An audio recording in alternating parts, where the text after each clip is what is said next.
Aikari aria maigithĩtie itũra-inĩ rĩa UCOS Kitengela kaunti-inĩ ya Kajiado mokĩte hamwe manyitanĩire na maabitha a thirikari rũhonge-inĩ rwa mĩgũnda kũrugũria mũtaratara wa mũbangĩre wa itũra rĩao.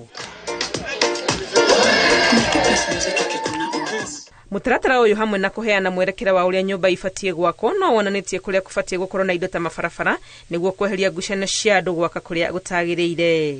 We make sure that no one develops on the road, and if at all a parcel of land has been set aside for the use of all the residents, is not actually encroached on, or one individual does not take mandate of making use of that parcel of land. So by clearly indicating this type of development that is preferred, where this zoning plan avoids some of these conflicts that are likely to occur, and it also eliminates straining of amenities like say roads.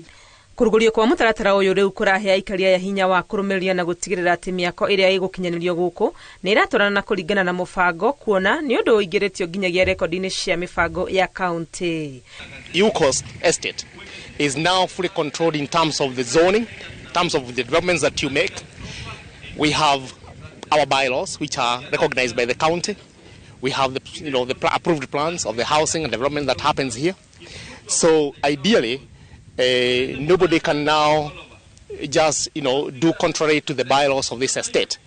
Mĩhang'o ĩno ĩkinyanĩirie ũnyitanĩri na rũhonge rwa mĩbango thirikari-inĩ ya kaunti ya Kajiado hamwe na komishoni ya mĩgũnda bũrũri-inĩ NLC. Ngĩribotera Inooro TV rĩtwa rĩakwa nĩ Wangui wa Mwangi.